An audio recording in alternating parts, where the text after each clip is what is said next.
Texas, Louisiana, New York, taking over, making so much money, pulling up in a Range Rover, quality intact, self-made, got them high motors, get the full meal, you ain't leaving with no leftover, self-made is where it's at, and that's a fact, our impact will be felt, paid in full, everybody's fact, change the game of our ways, you would think we abstract, form my own opinion, do you think we pointed on the act, call a spade, game winner, minutes ball game, never doubt us, a high quality remains the same, always gotta work, build content, frame by frame, try to go the other side, but main, this is self-made. Self-made.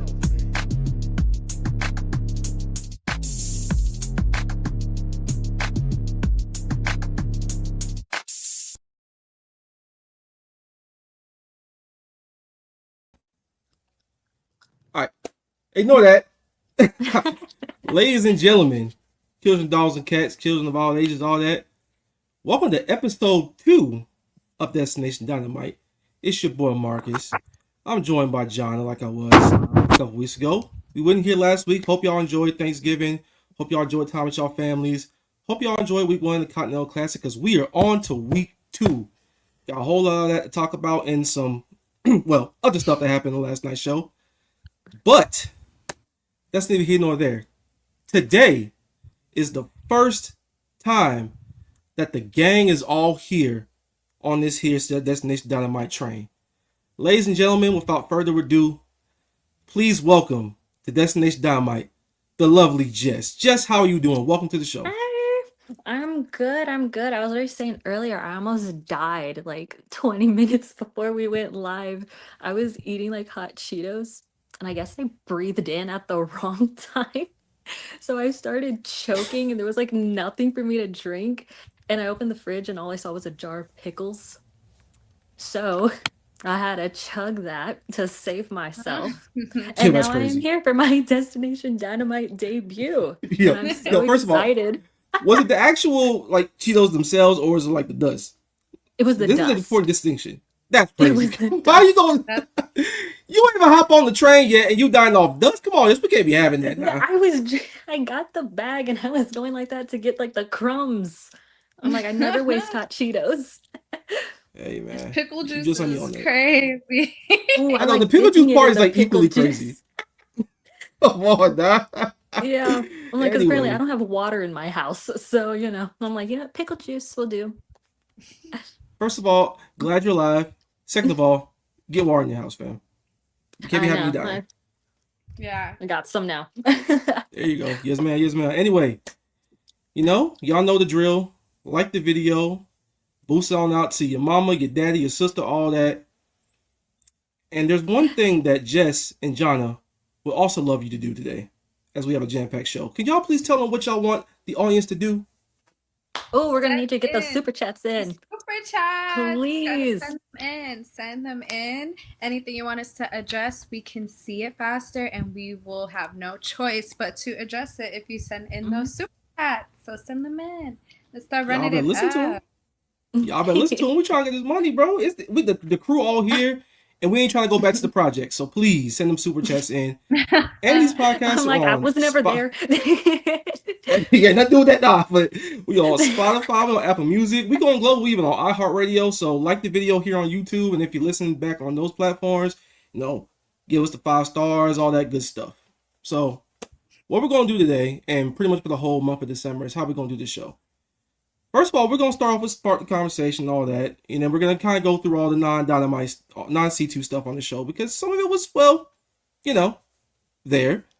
And C2 season. So that's where most of our energy is going to be dedicated towards. So we're going to get through that. We're going to get through some news, all that good stuff. And we're going to be off and running.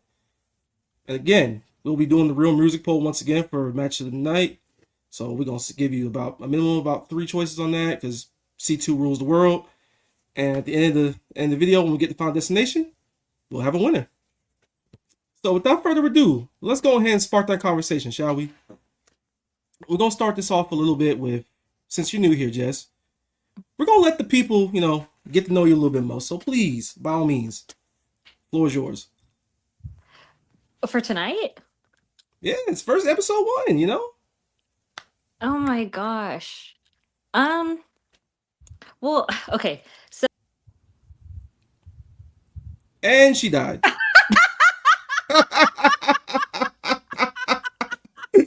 Hey man, it's episode 1, y'all. We gonna get that right. Don't even trip. That's crazy. Live TV, folks. Live TV. Don't worry, everything crashed. She'll be okay. It's gonna be all right. All right. We're just gonna read a couple super chats here, shall we? All right. First of all, Jana, that's wild. She'll be back, y'all. Don't trip. Don't trip. All right. So we gonna no sell that. I needed that laugh.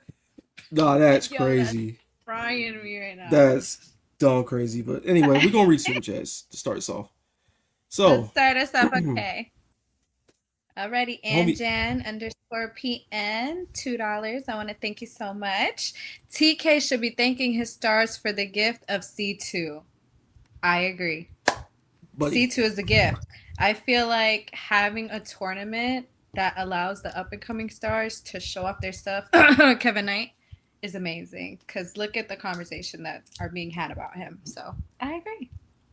What about you, Marcus? Man, the C2 was the saving grace of December AEW, and it always will be. Because, quite frankly, football on, that man's mind is every other place but Dynamite half of the time. Mm-hmm. But the Jags are in first place, so I'll accept it for now. But please don't ever put Dark Order on my TV ever again, Tony. Please, don't. Please. Ever again. I'm begging you. I am begging you. All right. Once again. Alrighty, Lobby, if I'm saying this wrong, you could clock me in the chat at Lobby Warsaw 7410. Thank you for the $2. Y'all hyped to see Hanger versus Hook match? Hey, man. If Hook dies in 2 seconds, whatever. But I'm good. Okay. Hi.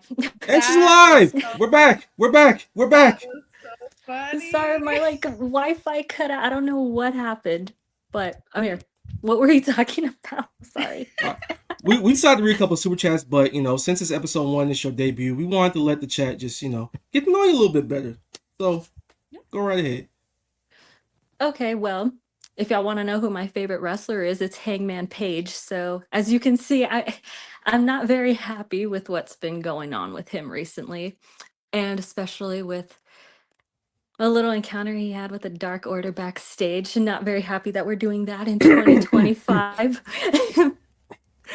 So yeah, I'm still heated. I'm hot in the face just thinking about it, honestly. Dark Order and Big 25 is crazy. It's crazy. Mm-mm. Yo, I see that backstage thing when Hook was like, hey man, heard Dark Order's friends of yours. This gonna be like work for us in the ops tonight. Like, first of all, that we are good. We are good. I'm not hungry. Mm-mm. I'm not hungry. Nah. No, y'all can put them all. nachos back, bro. Them old. Literally, put their fries in the bag. That was the worst case give me scenario they fries. could have done with Hangman. Nah, for sure. And the promo he cut backstage was really good, but because he just said the same shit we said after he lost. But we'll get to it. But anyway, So bad for Hanger FC, y'all. Nah, crazy. So yes, Really? here comes your first super chat to read. All right, it says, I haven't even watched Dynamite, but this review... But what's that say? Bye. Okay. Fire, as in, if other people like to say fire, for people like to rest their E's and their I R's. felt so old right now. Be patient with me. Don't worry, everybody. We gonna handle it. Don't even trip. Thank you for the love, Riley, and thank you for the super chat. We appreciate it. I'll bring them in. Once again, the ladies would like for y'all to bring in super chats because y'all are so generous. Y'all were so nice to them, and you're so nice to me. And we ain't going back to the projects, y'all. Let's get this. Let's get this money, and we gonna give y'all a real good show. All right. All right. Homie Anjan And thank you for another super chat. Anjan's on a roll. I think I gotta start getting like him. Clearly, his bag runs deep. Maybe y'all don't, but his does. MJF will save us and the world title. # hallelujah. You know what? I agree. I concur. Hey, see, the thing about MJF is that I know we have collectively as a fan base trauma from the last time he had that belt. But the one thing I will say about him holding that championship is that things will happen. I don't know what's going to happen, but things will happen. Let's hope I don't I'll change leave it the at that. channel for it, because that happened so much when he was champion last time. I was Yeah, not here for it. Yeah, because like he's on I a good wasn't run mad right at it. now too. I Go ahead, wasn't John. mad at it. No, I no, wasn't mad. MJ's so hit or miss Because for me. you know what? Honestly, he does it right. Because if this was the Fed, they would have just really made it some right wing BS. With him, he does it in a way that you're meant to get heat instead of the Fed, who just do stuff so that they could, please their Republicans. I mean, he did Very try true. to get that quarter story off in that Brochachos thing, but we gonna ignore that. That's okay. That's All okay. TL Yeah. shade.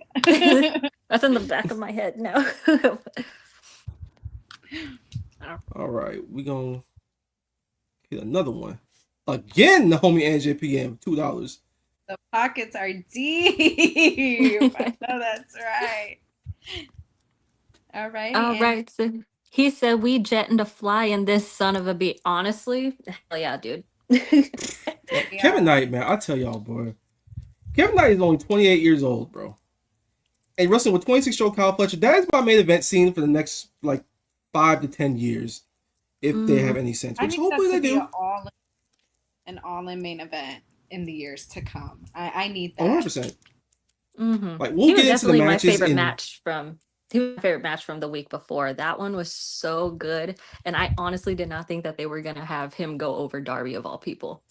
I was kind of stunned with over Darby. It was the right decision because instead of doing the whole babyface loses in a valiant effort deal that a lot of companies like to do, just have to win sometimes. It's okay. Yeah. It's a tournament. People win and lose. It's round robin. Get up and do it again tomorrow. Even though in Darby's case he might not be getting up, but that's neither here nor there. We'll get to it when we get to it. But shout out Kevin Knight. I popped so hard when he went. Oh my god, y'all! Like I did too. But my jaw actually dropped. I was like, that did not just happen. I love Kevin Knight, so I was very pleased. In my opinion, that's how you properly build a new star. And in the past, AEW had an issue with building new stars instead of relying on the ones that they currently had.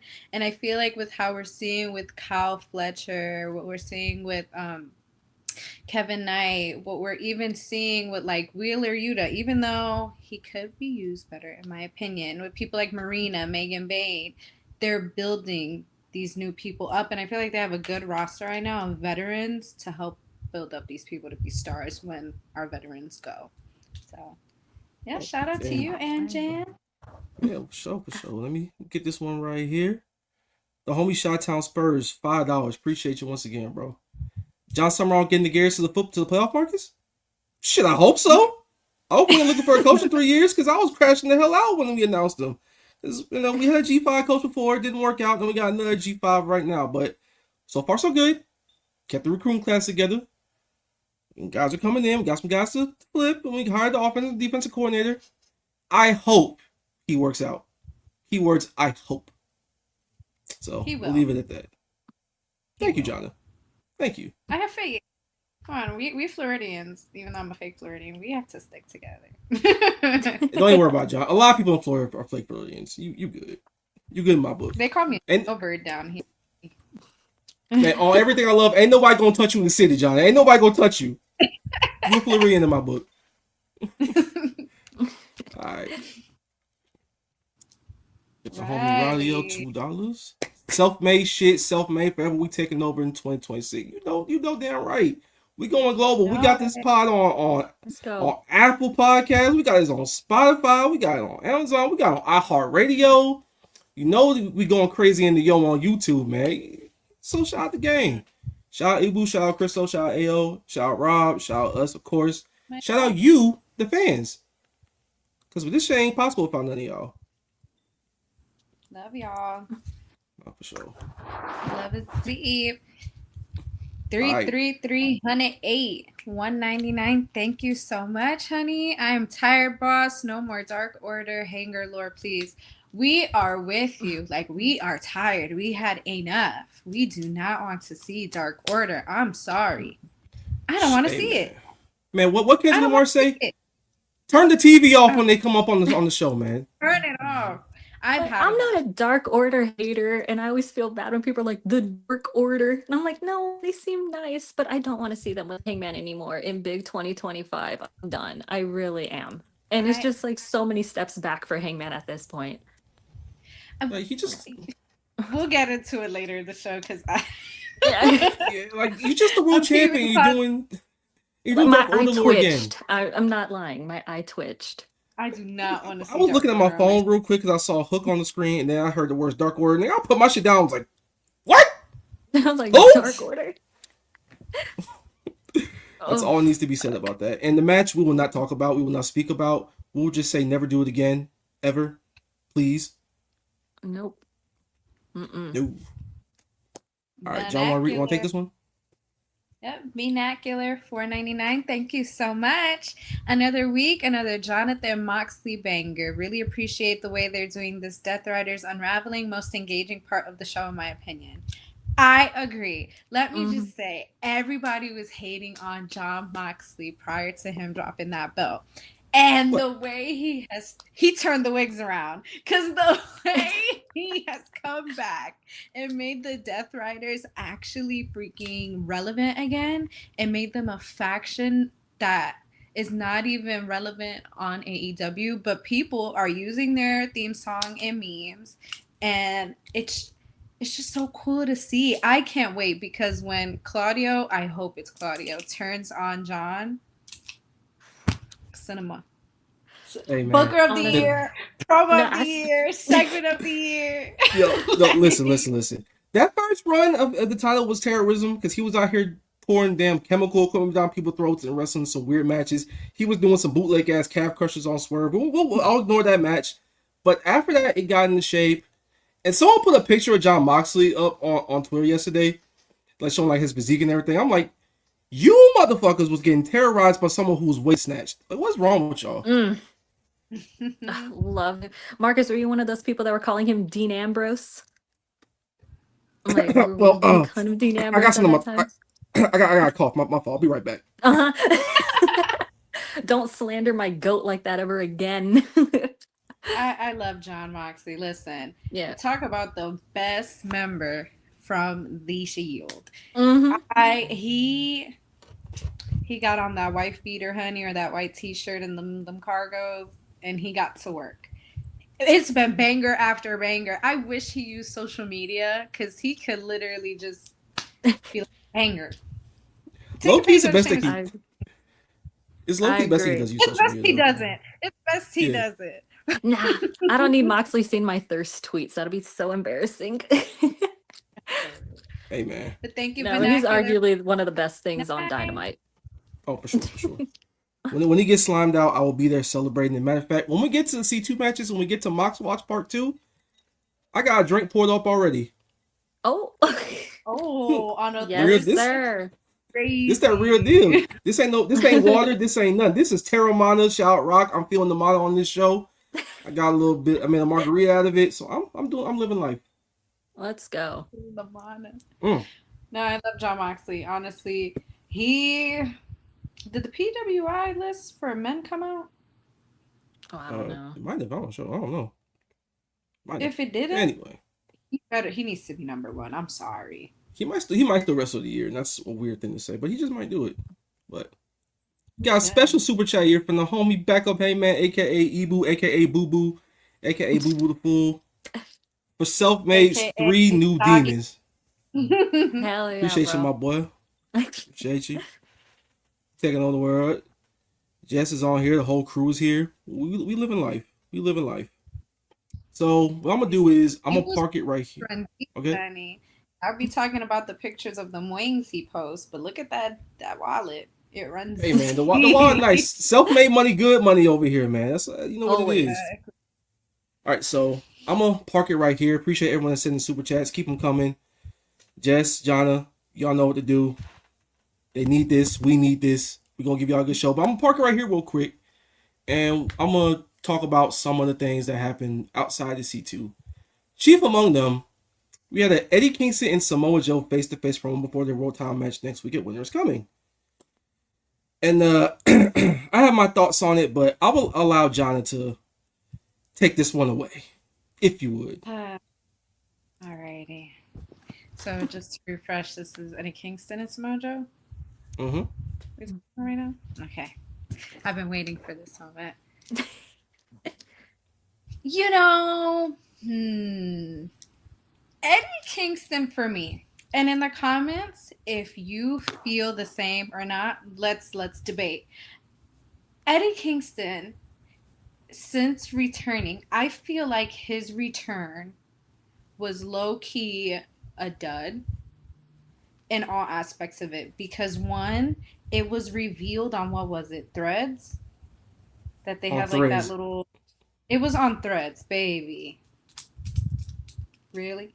And then That's when low he effort did as Lord come out, could get. first match back was like his promos weren't really hitting for me. They put him with Hook. How are you gonna put Eddie Kingston with Hook and expect a good result? How are you gonna put anybody with Hook and expect a good result? But yesterday, I will say the promo between him and Samoa Joe had some potential. Like it showed me a glimmer of what Eddie Kingston used to be or what he can still achieve. But in Oh, ring used to wise, be. I'm gonna be nice. I'm gonna be nice. I'm positive this week. I'm not gonna complain this week. But I just feel like in ring, I need everybody to take their expectations, slash it in half, and slash that in half. Because Samoa Joe might just do the carry job of his career.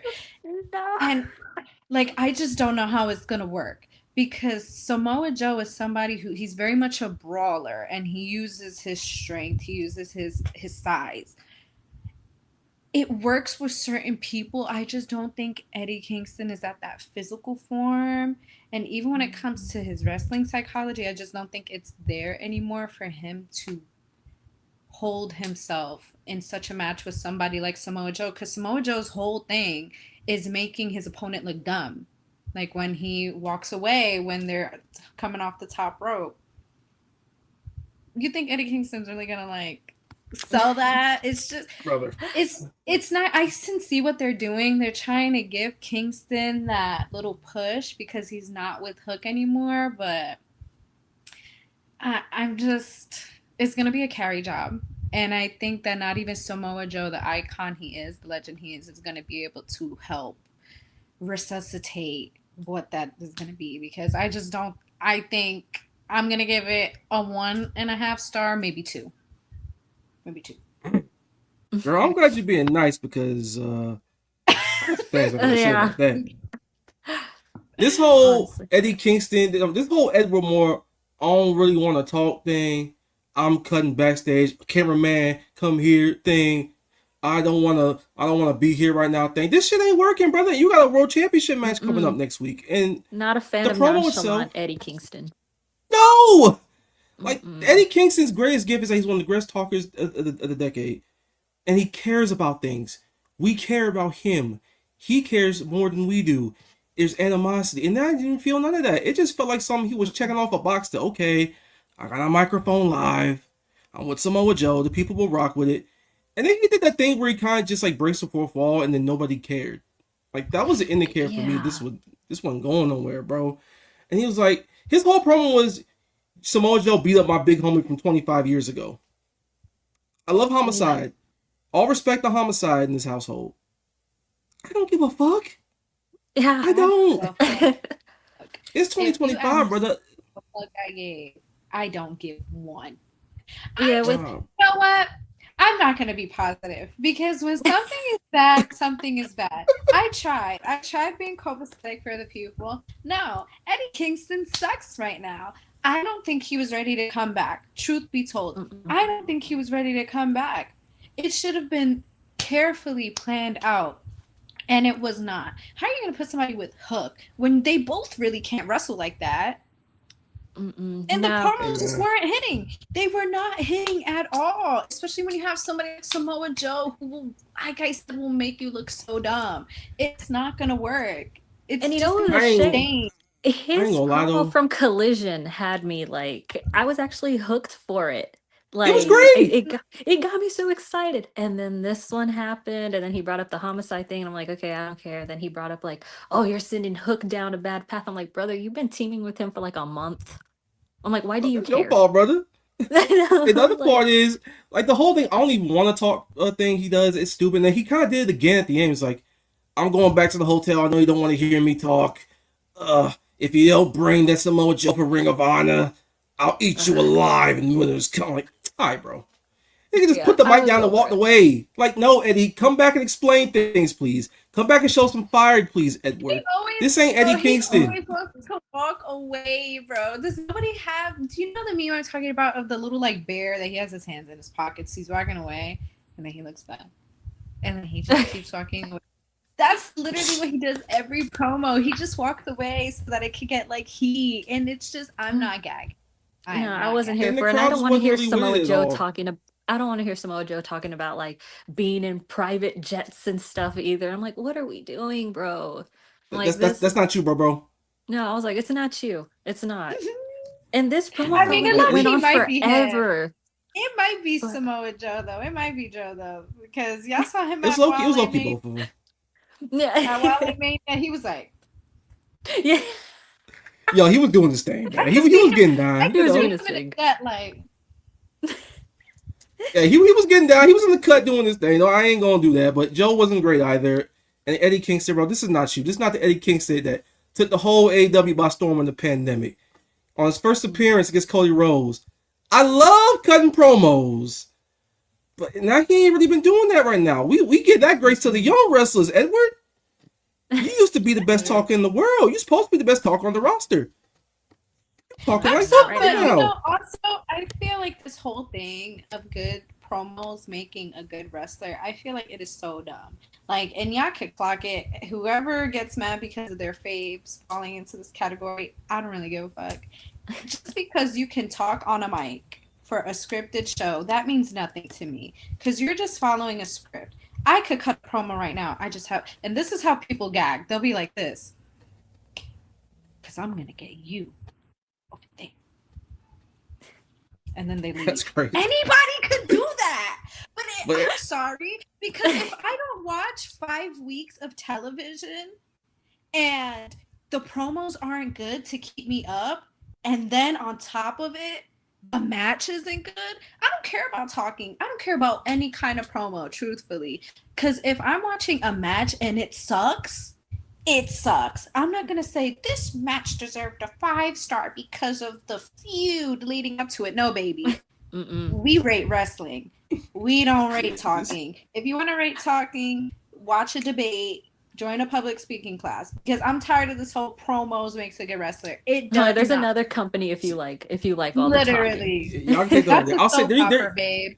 there's a balance to be had. Eddie Kingston's gift is talking people into the building, and when he's actually on as terms of a wrestler, he can be on. Like, you do need them, but Eddie, I need you to cut some better effort promos than this. You have a world championship match in a week. It just felt like you were checking the box, and it felt like you was Yeah. reheating nachos from the CM Punk thing, brother. It was the exact same thing, except you crossed out the words Punk and replaced Joe. It's like when you have a class and you were in like high school or college or whatever, and your brother, sister, cousin, or whatever, like had a paper, and you got one due tomorrow, and they did that same paper in that same class. You just they mail it to you. You cut out a few words to get past turnitin.com or whatever they use these days. I ain't been in school for a minute. And then you just hand it in and say, this is my work. Hey, that was not your work. I need better than that, bro. The match better be good next week, because if not, Edward, I will be having conversations about you. So that's my 2 cents on the promo. That's my 2 cents on the face-to-face. Good to see him cutting a promo in front of our crowd, but I need better effort than that. That's Yeah, just very what it is. underwhelming. Yeah. No. I'll tell you what was good. I hate promo based wrestlers. I think that just got me irritated. Like, I'm sorry. Hey, man. It is what it is. But anyway, so we'll park it with the whole Hook and Dark Order thing, because why the fuck did they do that? Don't ever do that again. Mm-mm. They had a match that I never want to see ever again in my life. I don't need to see Powerhouse Hobbs having a chop exchange with Evil Uno. I don't need to see John Reynolds ever. I don't need to do that. So that was over. Hangman came out, ran him off. That it was kind of It was Bleh. lame. I'm not ashamed to say. Yes. I'm not ashamed to say I nodded off during that. Like once they were like Dark Order's next, I'm like, okay, I think I can get like 20 minutes in. I'm like, just take a quick nap. But yeah, no, not here for it, and please don't ever do that again. No. But speaking of a promo, I'll tell you what was good. We'll get to it when we get to the Talk That Talk segment. But hey, I really liked Heyman's promo backstage afterwards, which was from the crowd steady, but can't win them all. And I'll talk about Don Callis for a second. And after the Continental Class match where he beat Pac, the Bucks get slimed out by Okada. Big Kenny runs in to save him. We got a little exchange between him and Okada. The actual segment itself wasn't all that great because you could very much tell they missed their cues and they were talking before like the commercial went off. Excalibur trying to get them all to the commercials, and then they came back doing the same shit they were doing before. And then the actual beatdown segment Kenny waited like an eternity to save the Bucks, which is funny. But hey, backstage we got a funny Don Callis promo where he basically called everyone dumb marks for like not understanding the Continental Classic thing. And then Takeshita pulled up after he said he's not here, he didn't ruin everything, he's in Japan. He said, "No nigga, I am here and I'm wrestling on Collision. Fuck you and fuck Okada." Hey, we'll see him in Chicago for the Continental Classic final. I'm locking it in. Mm-hmm. But the Continental Classic I want to talk about for a second because I thought it was incredibly funny. Because everyone was confused, like, why is he only putting the Continental Classic, the Continental Championship up for grabs? What was the point of the unified belt? Blah, blah, blah. I was probably the only person that probably understood why. In the sense that, okay. So, the unified belt is basically just an avatar at this point. But Tony likes paying his belt people. So it was basically just an avatar for having both belts. It's not dissimilar, from, say, in boxing, people unify all four like belts in a weight class, but they always make you like defend one of them against somebody. Yeah. So that belt's on the line instead of all four. And if you could just drop it whenever you want, but you're still considered like the undisputed champ in a lot of people's eyes, but you don't have the unified belt or like you don't have all four to show it, but it's true. It was basically like that. Does it make a whole lot of sense? Not really, no. But there is precedent for it, so oh well. I think unified titles, because we've seen like unified titles before, they're so tricky. They are so tricky because it takes away. If they just drop the unification part of it, because truth be told, in pro wrestling, I feel like there doesn't need to be unified champions. There's a mid card for a reason. You have your stars for a reason, and then you have like tag and everything else. I think for AEW specifically, because they need to strike all the time with the younger people and the people who are getting more popularity and who are actually putting effort, putting them on those titles, because those people are hungry. And they want to keep fighting, and they want to defend, and they want to be on TV. That gives more exposure. You have somebody like Okada. Okada's paid his dues. He's an icon. He is a Hall of Famer he's like a first ballot Hall of Famer. If they just had like a regular pro wrestling Hall of Fame, he's in there immediately. 100%. He doesn't need to be on TV all the time. He doesn't need to defend a title all the time. If you're trying to develop a title, put people on it so that they see it on TV. They're like, oh, what belt is that? Oh my God, he's holding that belt. Who's fighting for this? It builds your mid card so that you're not only depending on your top people. It gets too saturated because Okada is Okada. His thing right now is that he really doesn't give a fuck. So put one title on him. Let somebody else fight for the other title. He's never not had a real belt ever, really, since 2012. Like, he's like the Herbert Hoover of professional wrestling, because like the only title he's ever had in his life in New Japan was the IWGP World Heavyweight Championship, and that was the case for his entire run there. Like, he had that belt, and that was it. And outside that one run, we had the 6-man belts. But that's just kind of a tricky thing. And plus, the politics of Takeshita being IWGP champion right now, it makes it a little tricky. The actual root of the problem is that this is for a belt to begin with.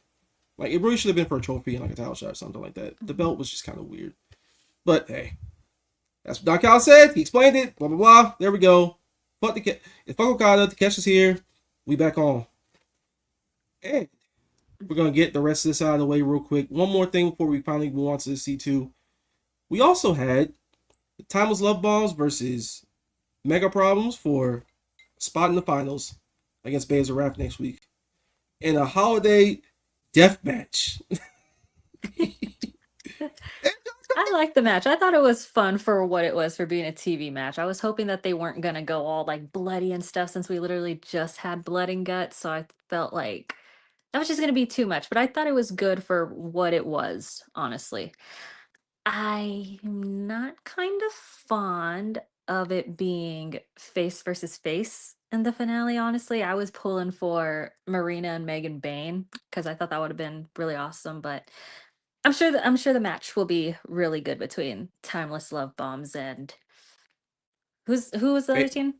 Willow and Babes of Hurricane. Wrath, right? Yeah. Yeah, Babes of Wrath. I'm sure it'll be good. Yeah. But It I was was really a pulling for fascinating Marina. tournament.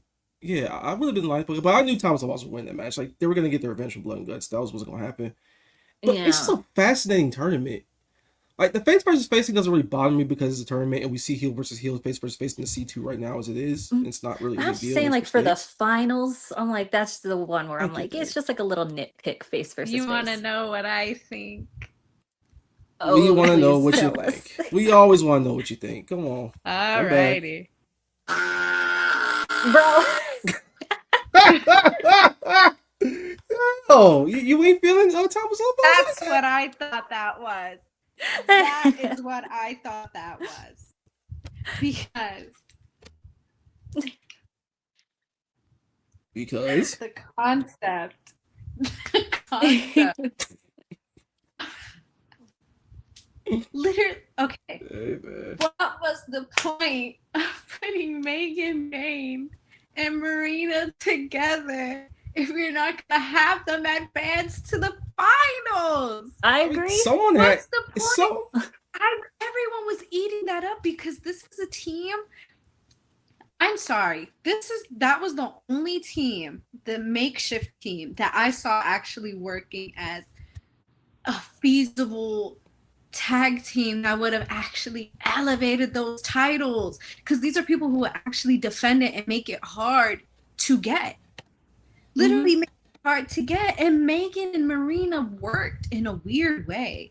To me, they worked so well. Marina and Megan were coming off that high that they were on from Blood and Guts.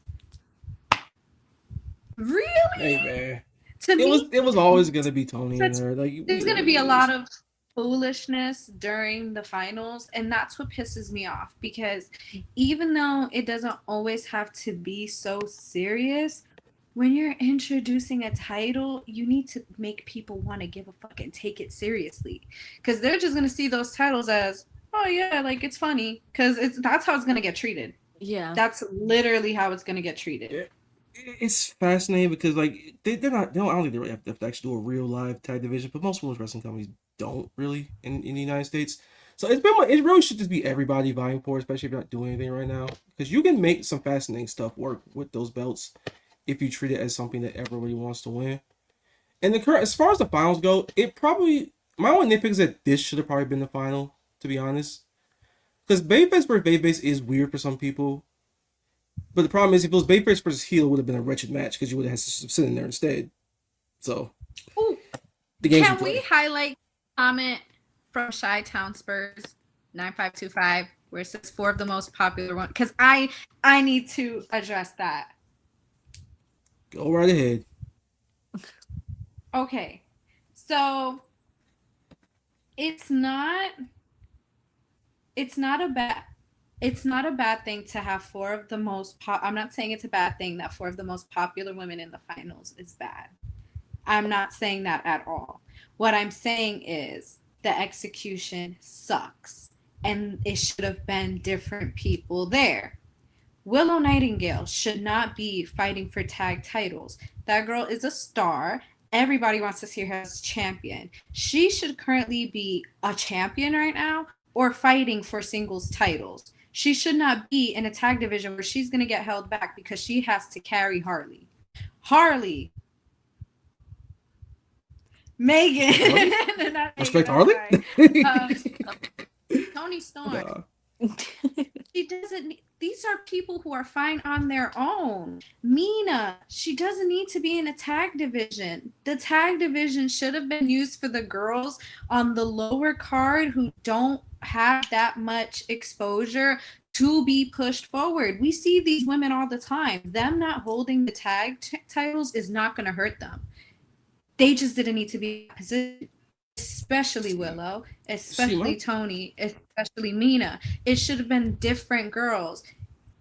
I feel like the execution of the tournament sucked. I feel like they got rid of good teams who were popular too quick.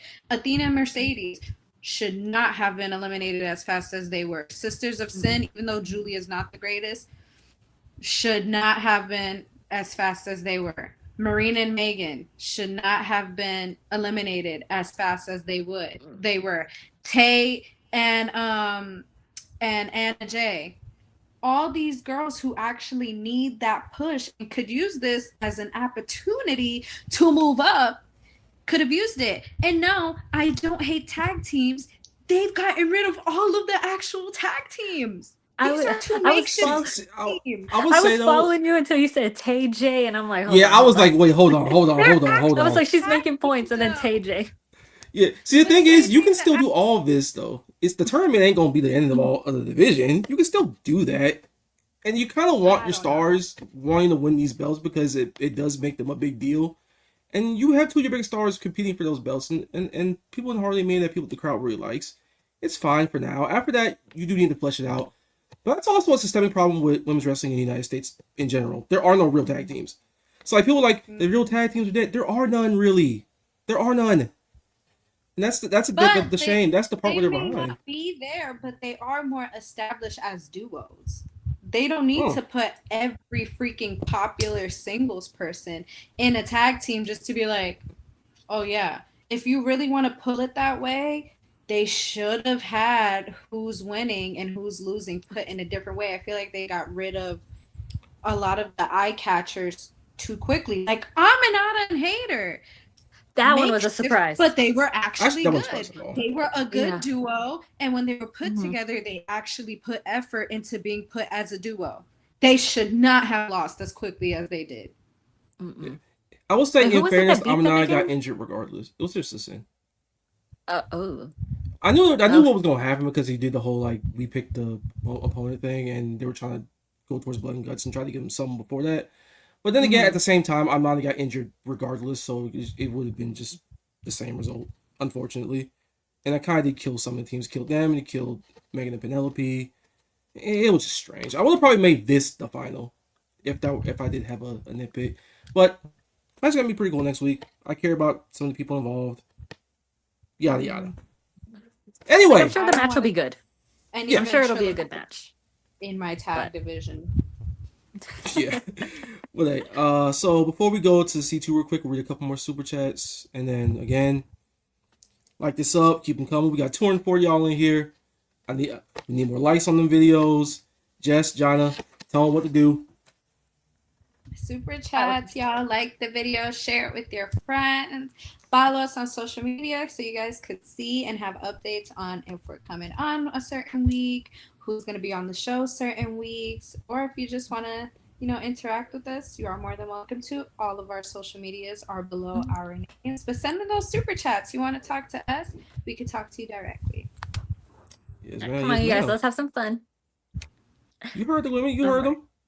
All right, we're going to read a couple more that was up here earlier, so I'll take this one. The homie Chi-Town Spurs, $5. Appreciate you, homie. People need to get a grip about Hook. No. He's the Ops Yuta, not worth losing heads over. Yu's actually a good wrestler, and he can sort Yeah, because Yuta's had good matches. That's the thing. Yuta's had some good matches. He was a demon when he chooses to be. Hook. I have not cared about Hook since Hookhausen. Okay? I thought Hookhausen was cute. That was I thought it was a cute little funny thing, but that was the last time I liked Hook. Hey, leave me alone. Believe that my beloved Wheeler Yuta was categorized in the same group as Hook. That's crazy. Respect Paul Gruber. Respect Yuta. Really serious. Right? Respect Big Gruber, man. Yuta. For real. And we not calling that man Hook. That man is Tyler Senerchia. Tyler Senerchia. His mama named him Tyler Senerchia. His daddy with the knee replacements called him Tyler Sener-Chia. He talks like Tyler Sener-Chia. I will address him as Tyler Sener-Chia, the lacrosse reject. I will not be calling him Hook. Why YBG Hook? We're not calling you that. We're not calling you that. No. Tony Khan, if you hear me, Tony Khan, Tony, I need you to level with me. If you see that Hook doesn't work this time, I need you to let him go. Do the world a favor. Let him go to NXT. It's over. I'm sorry. We have given Hook chance after chance. At one point, I was even like, you know what? Let's give him a chance. He sucks. We love Taz. Taz will understand. We need to let him go. This is like that movie when Timothy Chalamet was off them perks and he kept getting Steve Carell kept giving him chance after chance to come back and he kept relapsing. Enough! Literally. Yes. Quoting Beautiful Boy is crazy, by the way. Hey man, Tyler Sener-Chia is not my beautiful boy. He is not wrestling's beautiful boy. Give it up. Anyway, you want to take this one?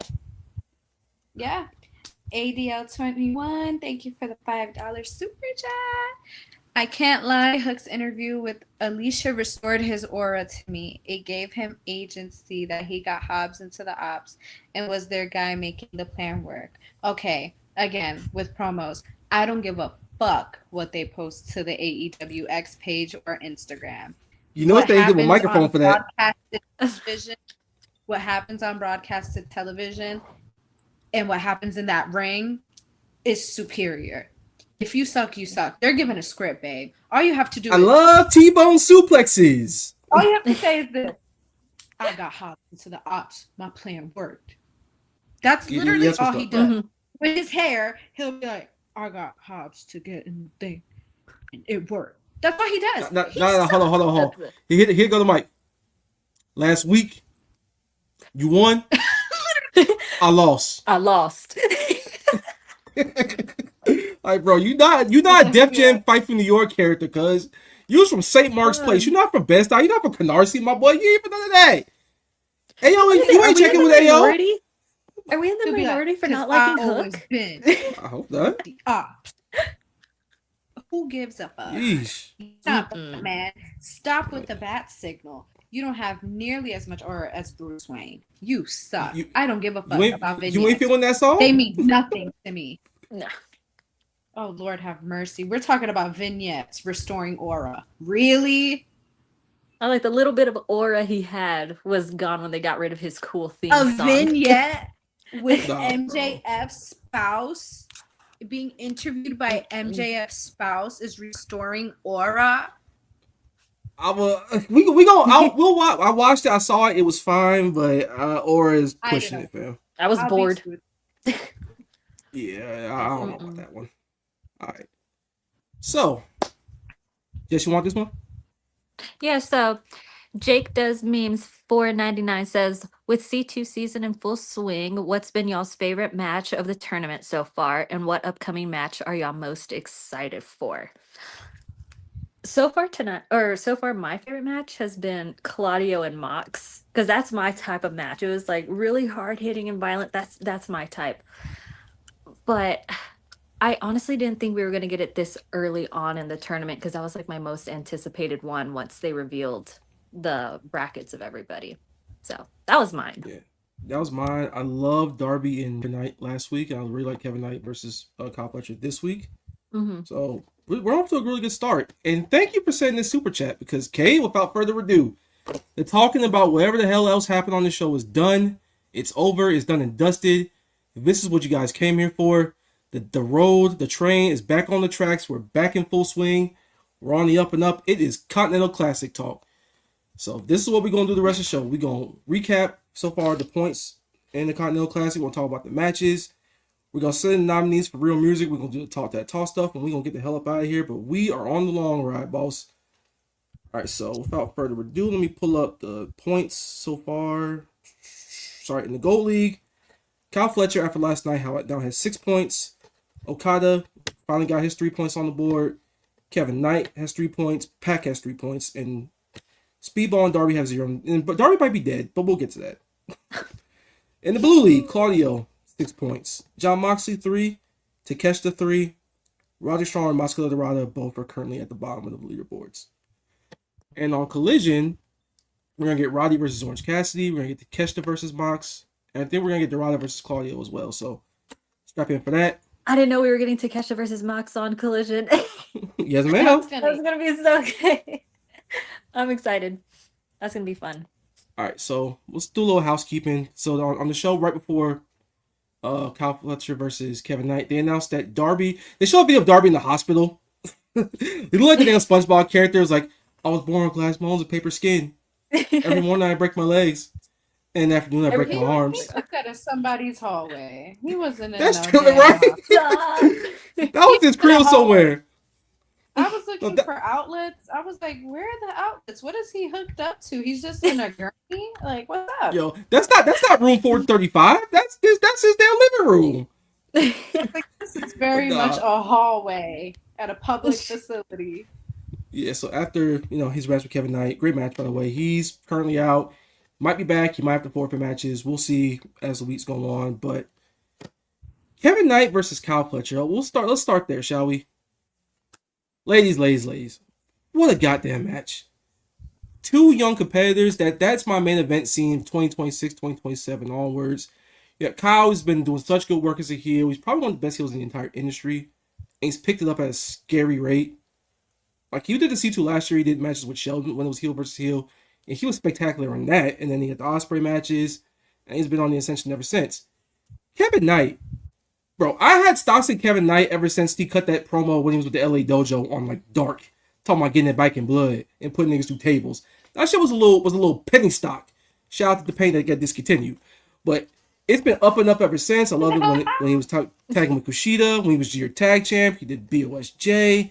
And now he's signed in the Jet Speed tag team is sensational. I hope they win those tag titles off, find their remote. But that's neither here nor there. And here he is in the C2. His first real opportunity as single stuff since the Owen when he wrestled Ospreay at Dynasty. He knocked that Darby match out of the park, and he did no different against Kyle Fletcher. He was spectacular. The air he gets, his drop kick, his connection with the crowd, which is something that babyfaces all around the world need to be doing. And him at 28 years old is already picking it up. The crowd's with him. He's getting them on side. He knows when to pick the pace up. He knows when to, get all in his bag. He gets everybody in his corner. He's just so goddamn good. And this is why when he beat Darby last week, I said this a little earlier, this is why you need to have young wrestlers win matches in big spots. You don't have to do the okay. Hey, repeat that. Young wrestlers need to win. It gives them credibility. It gives them way more credibility than wrestling well in a valiant effort. It works a lot of times, but protect your veteran in the match either. You really don't. I was you like, don't. Darby It's a lost tournament. Nothing from honestly. And like, I had never watched Kevin Knight before AEW, so like just seeing all his matches, he impresses me every single match, and he's just going to keep on getting better. And y'all are right, he really is going to be a future main eventer, future champion, and I'm really excited to see like what more he has in store for everybody. All right, and you know why it's even better that he won last week? The finish got me hyped. Like he did the coast to coast on Kyle, hit the UFO and on Kyle guy's knees up. I was like, oh, she's gonna win again. He's gonna go 2-0 already in tournament. And then the cutoff minute, it was even more special when Kyle got his knees up and hit him with the brain buster. Then he kicked out Kyle, and Kevin tried to roll him up. I bit on all of that. I wouldn't have bit on that anywhere near as much as I did, as near as anyone else did, especially in the crowd that night and watching the home. If he just lost to Darby and they called it a day, he has credibility now. He has real live credibility with the audience. They believe in him. He's not just, okay, good match guy, throw him on a match graphic, he'll lose in like a 12-minute really good match that's going to get 4 stars. No, he has real skin in the game. He has a real live opportunity to really do something in this tournament, and people are going to be watching him. And that was one of the matches I circled early. I was like, okay, this is going to be where I see what the main event scene in AEW will look like in a year or two. Because again, guys are getting up there. We've seen a lot of the same faces. Even though they're young, they've been a lot of the same faces. And you got Kevin Knight here going crazy, and Kyle Fletcher, who's going to be in them conversations real soon. And they both have real credibility because they've beaten big time opponents in the company. Like Fletcher's beaten Ospreay. He got to the semis last year in this tournament. He was TNT champion right before Kyle this. already beat Okada twice.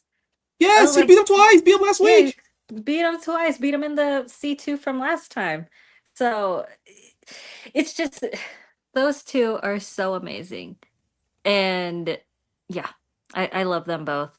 And they're both going to be future world champions. And I'm very excited. And they have real credibility and shit like that. And this is going to be my main event scene. I'll be up for it. If they main event when we stand, they main event Double or Nothing, you actually believe them. They're actual, give guys drawing power by giving them real wins. That's what we asked for. And it's a tournament. No one's losing anything. No one's losing their spot. No one's losing anything. They're all gaining something. Yeah, exactly. So great performance from both of them. Great finish. Kyle Fletcher, guys, another 3 points. He's now leading the leaderboards in the Gold League. Shout out Big Pro Star. Say his full name. And the opening contest of this tournament, we got Big Kazuchika Okada, Big Kazu, Big Curiosity. It might be out meeting Rainmaker. I don't know. It might be. I like it. He wrestled Pac. Yeah. We got a heel versus heel match. This was a match where I felt like I had to put my phone down and actually watch what's going on because they were just in the grappling, bro.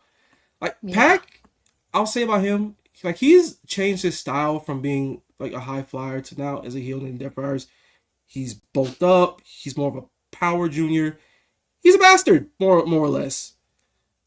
But yeah, and usually when sorry. Go ahead. Usually when high flyer dudes they take more ground-based wrestling. It's not that good, but Pac has made it work for him. He's just so much more aggressive in the ring, and I feel like it adds more to him being a heel, honestly. And this match was so good. Where me too, I had to put my phone down, and I'm like, okay, this deserves my full attention right now. I had to put my phone down because I came out the shower and I was like, oh my God, let me turn on HBO Max. I completely forgot. So when I turned it on, I don't know what it was. Nobody laugh at me. Please, actually do laugh at me. From the angle Pac was at, I swore to God that Damien Sandow was on my screen. Bro. That's crazy. I was on my bed and I went, Damien Sandow? And I even tweeted it and they were like, no way. They were like, we said delete that. Yo, Jana, we'll talk after this, but are you okay? I swore that was Damien Sandow. I swore that was him. I was like, he's in AEW, bro. I was like, what the fuck? Not gonna lie though, when he made his return, when he went into the ring, I jumped out of my seat and went, is that Austin Aries? That's who I thought it was. My brother went, Wade Barrett. No, I thought that was Damien Sandow, and I got so concerned. I was like, why would they sign Damien Sandow? Why is he fighting on my television? Are you two okay? Dude, I had just came out the shower and I take steaming hot showers, so maybe it was the steam, maybe it was the condensation, or I don't know. I don't always wear my glasses. They were both on the mat, so I was like, Damien Sandow. I really thought that was him. And I got so scared. Oh my god. Oh my god. Yeah, we'll talk about Pac's attire though, but Pac's insane. Pac is really beefy, so I feel like since he's not as lean, because he wasn't lean before. He's really always been bulky. Yeah, but he's brawling. No, there was one part where he was leaning up against the guardrail, and you can see how big his ass is, and then you see some dude in the front row, and the guy's like. I was like, honestly, his muscles have muscles. So I was when he first came back, I was like, who?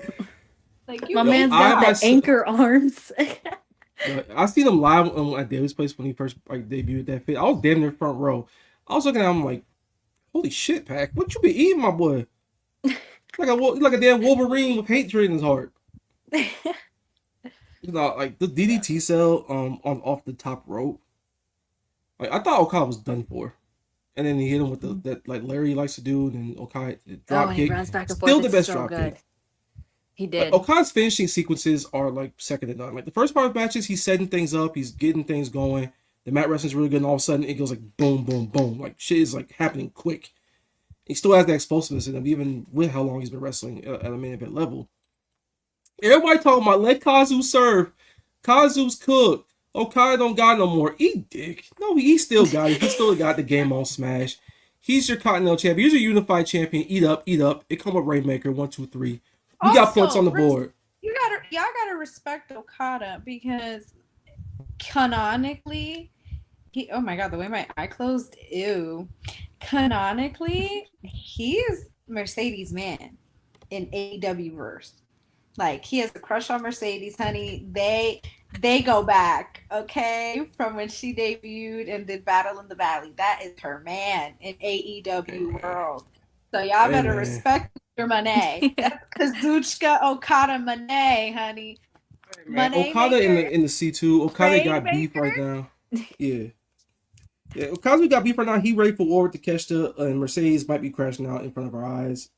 We'll see what happens in Final Battle when she wrestles Red Velvet, but that promo she cut, she was a little. You know what would be so funny if they did this, and this is me just being weird. When they both lose, like they should have a segment where like they're both broke. Yo, like $1 million mix with tags. Like they're repoing like the Lamborghini, Bro. They're like repossessing her belts and stuff. No. Repoing the belt. Okay, that would be pretty funny. She got to fly them bitches back to Italy or whatever the hell she run them bills at and everything. That should be. Oh my goodness. Nah. You might be onto something. Yeah. That actually sounds pretty funny. You might have to be doing something here. But anyway, yeah. Kazu got his first 3 points on the board. And the main event. Everybody, pull up a drink. Get comfy. We'll recap this real quick. Jon Moxley versus Claudio Castagnoli. Adolf Hitler versus Joseph Stalin. Hey. Francisco Franco versus Pol Pot. Okay, dictator versus dictator. Crazy. Hey man. One man wrestled like he was on a mission. One man wrestled like he was trying to survive the night. I think you can guess who was which. Claudio beat Mox and got 6 points. Yeah. Holy shit. It comes with an uppercut. Honestly, that shit was so good. Okay, like have you ever seen those videos of like bulls or rams when they lock horns and like it's not even like a hatred thing. It's just like an alpha versus an alpha test of strength. That's what this match was. Honestly. We got animalistic. Yeah, we did. We got animalistic. We got pornographic. It was so good. Oh. You good? Continue. Well, you good? I got a thing for bald men sometimes. I'm sorry. What kind of bald man, Jess? I was like, you know that meme of the wolf tearing off his shirt? That was me during this match. I was like, yes. Yo, Jess said she thought Claudio had several occupations. That's that kind of bald man she thought he would. Oh crazy. Hey man, but no, look. But no. So the match was absolutely fantastic. The way they wrestled it. Moxley kind of played the babyface here, and even got to him. He did. Even the crowd got on his side. They were chanting for Moxley at one point. I had to turn up the volume and be like, "Did I hear that right?" Is this 2021? Moxley is kind of fine. He is. I'm like, he is. I say it every day. I speak real. He's fine. I've had a crush on him since I saw him in the Shield. When he wears those white short sleeve, like those like compression shirts, and he like walks, and then you can see it's like, man, you can see the abs and the pecs and everything. I'm like, oh my god, yeah, like he's the man. That's not everybody. These kind of conversations we have. Hey man, Listen, he is a that's real handsome true. individual. He is in the best shape of his life. His waist kind of, you know, His he waist, doing his thing. no waist. He has Listen, the no ladies waist. love John Moxley. He has Like, no Hey waist, man, honey. Renee Paquette, I bow down to you, sister. Because that man is hot. hey man. If y'all Oh ain't listen, this God. is why dictators get elected every year in every bro, country. It happens. I'm sorry. If y'all think that what Jess is saying is bad, wait until Will Ospreay comes back because y'all gonna have to censor me. I'm like, those of y'all that follow me Hey on man, Twitter, y'all know how how violent I can get sometimes. hey man. This is not a family show, so do your thing. We be tearing clothes off during Will Ospreay matches, honestly. No, Hey yo, Will, I need that. Alex, you and I have beef. I'm not a big fan. You're gonna have to move over. I was like, I like Baldwin, but I like the curly William hair too. William Ospreay. I need you to hear. this is I'm wild. here. Anywho, the And one favorite thing I I saw will on that break was your like storm. I'll yo break yo your yo. storm. This is I'll crazy. drive your tiger. I'll drive your tiger. Yo, That's this not is true. crazy. Anything This feed me. this went from Destination Dynamite to Destination Thirst Trapping That's in what a we do hurry, here. but That's what we do here. it's what we do. Man. Anywho, John Moxley got Mm. got cut open. He got his fucking head stomped in. He tried to do the whole test of strength thing, and then Clyde was like, no, actually, I'm gonna hurt you, and I'm gonna hurt you badly because Bro, the this is a part tournament." where they were both like on the ground and then Moxley's like he has his like arms pinned down and then he's trying to go and then Claudio's putting him back down. I'm like, oh, it's getting hot in here. I was like, this match Yo, was made for me. like this is like real supervillain shit Claudio was doing out there. It Like was that's what so you a good. supervillain to the real supervillain show up. Like Moxley's It's been like they took terrorizing most this of the roster. match. Yeah, he pretty much dominated Moxley. And they tried to Yeah. play off with the time limit and everything like that. And then like the minute they said 5 minutes, Moxley's like staggering in the corner, and Cloud just hit the kill shot. One, Yeah, two, three, I boom. genuinely thought they were gonna do a draw. I I did really thought too. they I were. genuinely did. Yeah, they played it Yeah. well. You know, I think that the outcome of that match is a perfect example of it's okay when stars lose hmm Yes. because they're still very much dominant. Because this match, just because they lose a match, doesn't mean that people don't want to still see Mox get absolutely demolished by the Death Riders. I feel like it was perfect because it put a sense of, well, what happens now? It doesn't have to be predictable. You can have people lose. Oh, Lord have mercy. It's okay. Mox has been the most compelling character in AEW right now because he's been on a losing streak, and he got dubbed by Kyle O'Reilly before this multiple times. Shout out Kyle O'Reilly. Hope get well soon, my boy. Go and get you a title shot somewhere. We need that. We need that. But like he wrestled like he just knew it was over, and Claudio just saw like blood in the water. He was just a complete, shark, and he just went after him. And you notice the people who was in his corner, the people who wasn't. Mox had Marina. Claudio had everybody else. You can see, you can feel. It's like the Beanie Siegel song. I can feel it in the air. It's over.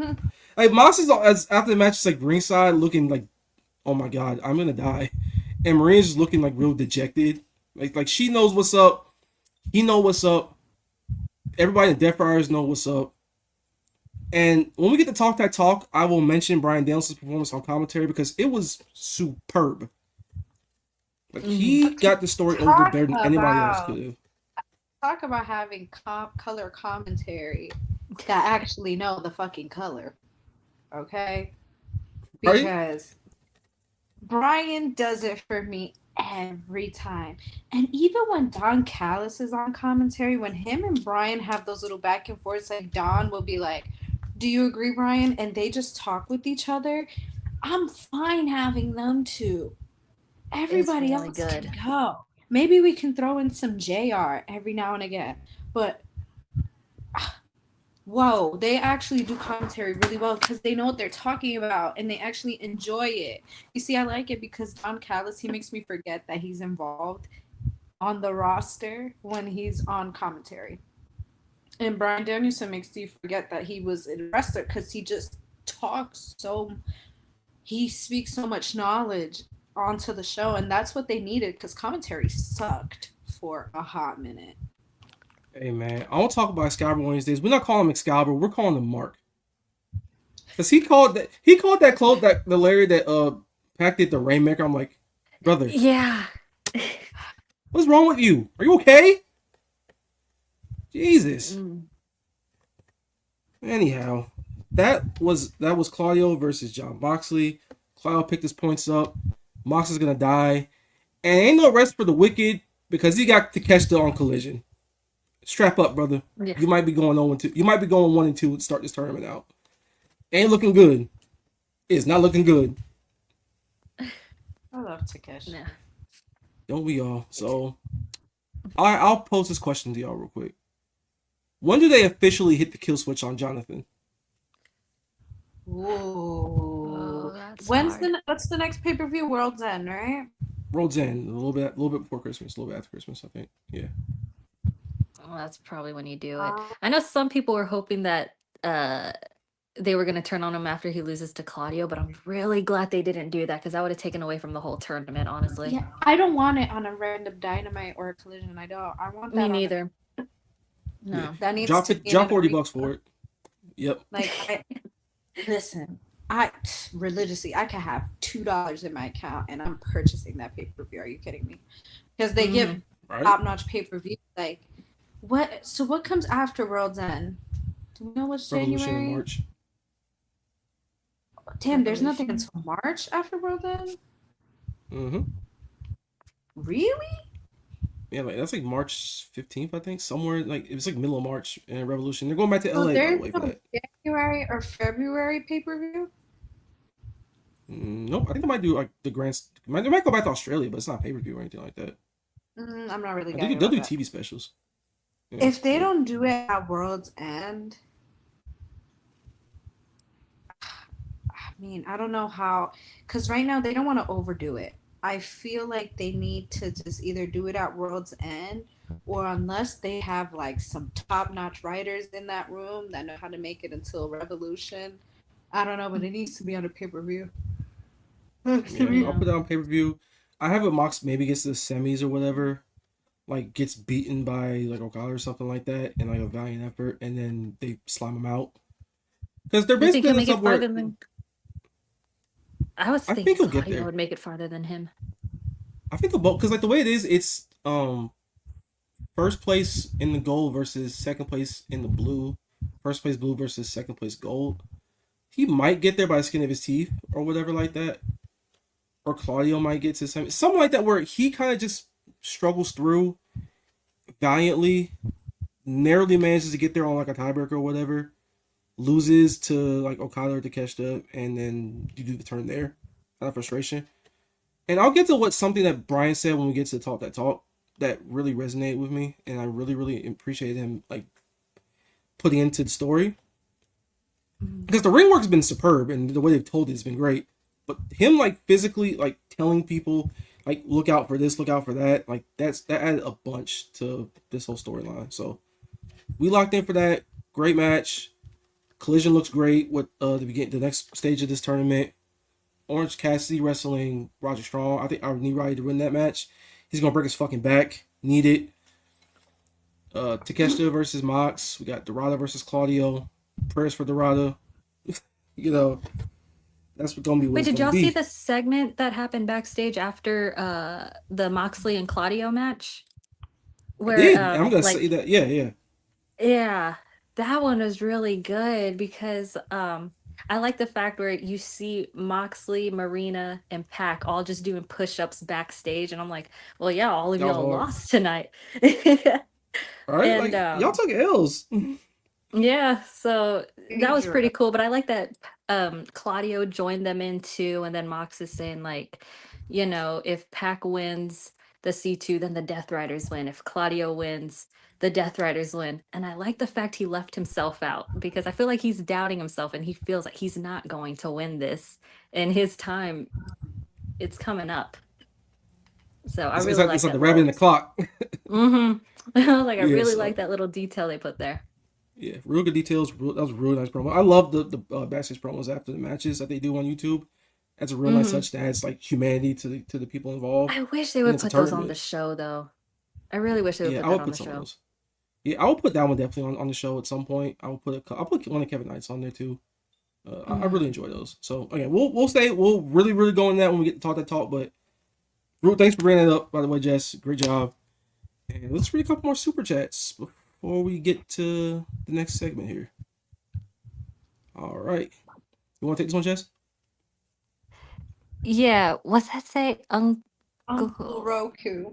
Uncle Roku, yeah. Uncle Roku 8962 499. Enough of Kenny getting involved with the Don Callis family, man. It's been 3 years. Have them chase the Max when he wins the world title. I beg. Hey, I man. am so over Kenny with the Don Callis family, though. Because Don always ends up the main character in this. I'm like, I don't really need to see that. Yeah, he really is. But hey, that's what Ken want to do. You got a year or two left of him, probably. It is what it is. Yeah. But him chasing Max and being like, Years. you don't want it no more. You're cooked. You don't want to be champion, blah, blah, blah. And him like getting a title match at a pay-per-view or like a big TV special would be really good. And it'll probably set off a hypothetical Max title reign off on the right foot. That's something that they should keep in the back pocket for sure. All right, what we got? Mike Zimmelman, the homie Zim, $4.99. Appreciate you, boy, big boss. Kevin Knight cooking the C2 and has a match with Neon in Mexico in 2 weeks. Who want to fly with the motherfucking jet? Yes, sir. Yes, sir. And the dream match card in the CMLL in 2 weeks. Kevin Knight's wrestling Neon of the Sky Team. I will be there. I got my subscription to CMLL on YouTube. We will be watching. We'll be watching that jet fly and that speedball tag where they wrestle as Rudos was fantastic. I hope he wrestles Rudo there too, because that would be a really nice touch for them. That would give some layers to him, especially if he come back to TV. I'm up for that. He's having a real good month. Real happy for Kevin, man. All right, what else we got? Here we go. Chi-Town Spurs, $5. Jana nailed it. Nobody remembers bad promos if the match hits. No one remembers good promos if it sucks. There's a balance there for sure, but I mean, hello, perfect example. Mercedes, that's my girl. That's my all-time favorite wrestler. Is she the best at promos? No, but does that take away from people calling her the motherfucking GOAT? No, because her matches maintain. Yeah. She's number one, and she honestly didn't even need to be called number one by PWI because the whole wrestling community has seen it. All of her peers have said it themselves, and you can see how renowned she is. When you can only depend on what you say instead of what you're being paid to do, you're a professional wrestler. You're not a professional speaker. You're getting paid to wrestle and to put on a good show. I'm not going to pay just to see you speak. Okay, a good promo is good. It builds. But what's the point of a good promo if the match sucks? You did all that for nothing. Nobody's going to say, oh my God, but in 1997, he did that promo. hey, man. They're going to do match moments. Stuff that happens in the ring. I'm sorry, but I don't care about how you talk. I don't care about your vignettes. I don't care about your backstage stuff. If your in-ring sucks, I'm not going to get invested in a wrestler if they can't wrestle. There y'all have it, ladies and gentlemen. There's a balance to be had in this stuff, but you can forget about a bad promo if the match is like fantastic. You can. It's possible. Mm-hmm. We do it all the time, but yeah. All right. It's Lobie, everybody. It's Lobie Warsaw. $5. We probably getting a Dark Order Hanger versus Ops tag. But slow down. Probably getting Swerve and Dark Order minutes on TV too. Slow down. Hey man, said it best. We y'all know what's coming. Get y'all affairs in order. We will be getting Swerve and Hangman versus two of the Ops. God, please, I hope so. If that happens, Tony Khan, I'll be at the game Sunday against the Colts. I'll be having a stronger worded conversation if that happens. Please don't do it. We won't be here. No. I will not be. No, I won't be Absolutely here. not. Nah. All right. Which one y'all want to take this one? Jana, Jess, coin flip? Riley, CC, $2. Thank you. Wonder who they're replacing that geek Darby with. Yeah, I ain't gonna lie, bro. Take 5. Nah, Um, I was I, playing. I, I feel like Darby screwed Darby in the sense that you were on a rise to get a world championship, something that could change the course of your career and actually turn you into that top star. You decided to climb a mountain could have possibly taken your life. Something that you can do when you're done wrestling. Because how old is Darby? He's still pretty young, right? He's Yeah, in it was his early 30s. 30s. Yeah, Or, 32, yeah, early 33. 30s. You're in your prime right now in a sport that needs you to be there in your job. It's not even just a sport. This is your job. You get paid all this money to do it. And you wanted to climb a mountain. And for what? To put the AEW flag? You think the flag is still flying there? Hey man, it might It's be not flying. Somebody might be going Chill on by my man's it. accomplishments. Yeah, he been doing his thing since he came back. You were literally going to be put in the top position in one of the two biggest wrestling companies right now, and you chose to climb a mountain. The story moved on. Everybody moved on. Don't think that just because you climbed the mountain and you were good that you could just come back and get that position. No, and we've seen it. He's probably not going to get that opportunity for a long time now. Nah, he made John You're Moxley not say I quit. I feel like Damn. Darby himself, like he You said, he good? doesn't really care about being champion, though. That's the It was thing. Darby. He don't. It was Darby. Oh, you It was he carpet dropped the damn I laptop. was like, literally, Darby. hold on. That's my phone case. I'm like, Oh, God. I love Let's me go. some Darby I Allin. was so invested. I wanted him to be champ so bad. Like I was, But he didn't want to I be feel like champ. I was one of the I was in the unpopular crowd that actually I saw the potential with him being champ. You chose to do Mount Everest. I get it. It's something that's once in a lifetime. You could have done it at a different time. He could have done it this year. Because who knows? Probably his reign would have been done by now. Hey, He didn't man. need to do it when he was being put in this position. Hey, he made my say I quit, and he may not be dead now. Thanks to Kevin. Now, who knows? I don't know if he's getting replaced. They say it's day by day. Like we'll see if Is he I'd actually replace hurt? him. I'd put Kevin in say he's his hurt, spot. Mm. I'd put Kevin in his spot. I would put Kevin in his spot. I will put Kevin in a lot of people's spots on AEW. I can't lie. I'll put him in a lot of people's spots. But Darby, he may or may not be back in the tournament. We'll see. I don't know who they replace him with, but we'll see. Get well some Darbs. Nah, I don't want him to be replaced. I'm pulling for him. Yeah. All right, you want this one, Jess? Yeah, 333 says, I'm tired, boss. No more Dark Order / Hanger lore, please. Again, I agree fully. We're good. Mm-mm. And Chi-Town Spurs, $10. Heyman's backstage promo was superb. In fact, I like a few of the backstage segments. FTR, Mercedes, Jamie, and Stat, unfortunately. Better than the Kingston, Joe's face to face. I would wholeheartedly agree with that. I like Mercedes looking like she was about to unravel. You potentially set up a Jamie versus Stat title match down the line.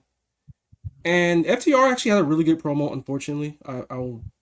It felt like vinegar coming out of my mouth when I said that. And he was just mad and angry, and he actually cared about losing that belt, and he was mad that he lost the fucking hook of all people. It's the same thing we all been saying this whole time. So I always appreciate when wrestlers do that type of stuff.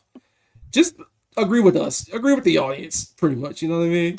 So that's always appreciated. Shout out, hey man. I will highlight you and talk that talk, my boy. We'll get there. And speaking of highlighting, we're on to the next segment. Jess, welcome to the debut. Your debut, that is, of Real Murzik. Right here, we will nominate 3 matches for match of the night. We have some really easy options. We got Kev versus Kyle Fletcher. We got John Moxley versus Claudio Castagnoli. And we got Okada versus Pac. What's your nominee? Oh, 100% Claudio and Moxley. I'm like, that was my most anticipated match. I'm very happy it came like this early on, and it did not disappoint me at all. It was so good. All right, there you have it. And Jana, what would you go with? Mm. Mm. There's a lot going on. Honestly, I'm gonna have to agree with Jess because I felt like the show overall was low key not the best, but that was such a highlighted moment and it was such a good moment. I feel like the other two don't really match up to that one. So that's my nominee as well.